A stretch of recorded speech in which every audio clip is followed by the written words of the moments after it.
Temptation, the desire to do something, especially something wrong or unwise. A shameful experience that makes us human. It's not temptation we should feel uncomfortable with, but what we decide to do with it. For the INFJ, however, they have a unique approach that some people can actually learn from. Welcome or welcome back, psychos. Before we get into it, we'd love it if you liked and subscribed to our channel, as well as to click the post notification bell so you never miss a video. Alright, let's get right into it. Starting with number 1. Their self-critical nature doesn't allow them to get out of line. The INFJ personality type may seem considerably different from the rest of the world, but in reality, they have the same desires and temptations as most others. With vivid thoughts and wild imagination, INFJs are always thinking of the theoretical what-ifs. What if I just had another slice of cake? What if I just let the house stay messy? What if I just took a week off work for the hell of it? What if I just skipped brushing my teeth tonight? What if I just binge-watched Netflix instead of doing something productive? It's just so easy to be tempted by taking the easy way out that it's not shocking to realize the average human mind questions these things almost every day. In fact, some people skip the questioning altogether and aren't even conscious of the decisions they're making. For the INFJ, however, this is where their self-induced guilt trip begins. With a perfectionistic yet critical voice analyzing every move they make, the INFJ can't get away with much. It's almost as if they bully themselves out of temptation. And when they do decide to take the easy route now and again, it can actually take a while for them to recover from these self-made criticisms. Number 2.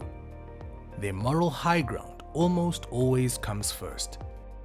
Similar to their self-critical nature, the INFJ's loud moral judgment also helps keep them out of trouble.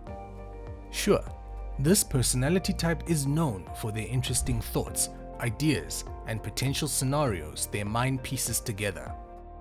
However, this doesn't mean that they allow these insane, unrealistic, or dark thoughts to play out in real time. Revenge, adultery, stealing, you name it.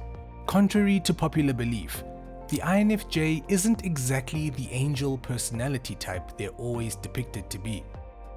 Their mind is a wild place with no bounds as to just how far it can reach. Of course, this is what gives them some of their most prized abilities. Yet it's not always all butterflies and rainbows. Luckily, the mature INFJ is well equipped with the morality to support their less proud ideas. Working much like their critical devil on the shoulder, the inner voice that is their moral high ground quickly talks them out of the temptations they know they would be ashamed about. Number 3. They live out vivid fantasies through their mind. So, how does this goody two-shoes ultimately get their fix? Well, for the INFJ, they actually have the ability to use the very imaginative thoughts that got them into this tempting mess to sort of live out what would happen if they were to have gone for it. Ironically, these fantasy-like daydreams don't always end in the fairy tale way you would imagine. While they have control over their thoughts and visions, the INFJ is also incredibly logical, which ultimately leads them into making the visions and their potential consequences quite realistic. For example, if the INFJ were to be tempted to step out on their relationship, instead of mindlessly following their temptations or trying to ignore them altogether, they would sit with the idea in its entirety. They would drift off into dreamland and begin from the first move that would be made. They wouldn't only envision the temporary thrill that would come of their infidelity, but also the incredible heartache, distrust, guilt, and life-crumbling events that would follow. It's a quick visit to dreamland, only to be thrown back into their reality with a better understanding of the situation. Number 4. They utilize their extroverted feeling function. Besides daydreaming about their fantasies, INFJs have another way of playing out their temptations, and it's all thanks to their secondary cognitive function, extroverted feeling. Some people with this personality type will tell you that it's this function they have the most difficult time navigating in life. Allowing them to feel the emotions of others, the INFJ has empathetic awareness hardwired into their brains. They not only accurately observe others' moods and shifts in behavior, but they actually absorb these emotions by temporarily making them their own, in order to properly be put in others' shoes. The issue is, they can't really shut it off when they want to.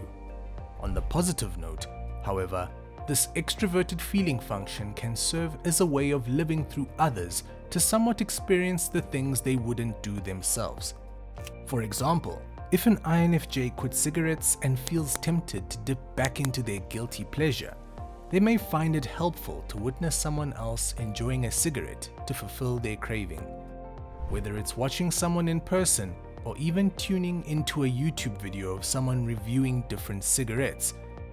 While this may tempt others further, the INFJ may actually find some relief. Number 5. They utilize their sensitivity to stimuli to enjoy certain temptations. Speaking of utilizing their extroverted functions, INFJs can also use their extroverted sensing in the same way, allowing them to analyze their surroundings in detail while grounding them from their strong introverted intuition. This less developed function actually serves a purpose when it comes to managing temptations. If you think about it, temptation is a mental game far more than it is a physical one. This is what makes these desires so consuming for the INFJ, who spend so much time in their imaginative fortress. Luckily, when they're able to tap into their more extroverted functions, it gives them a bit of a break from their mental load. When it comes to their extroverted sensing specifically, they can use their sensitivities to their surroundings to actually experience a lot of what their mind thinks they're missing out on. While not every INFJ would agree with this method, sometimes just being exposed to their desires helps ease their temptation. For example, if the INFJ is trying to stay away from apple pie for whatever reason and finds themselves having a craving, it may help to bake something else with apples and cinnamon for themselves, or bake an apple pie for someone they love, smelling that aroma through the home and utilizing their sense to indulge in their cravings in other ways. Number 6. They use strong temptations as a cue for more self-work. Sometimes the most tempting things for the INFJ personality type are far from what you'd expect.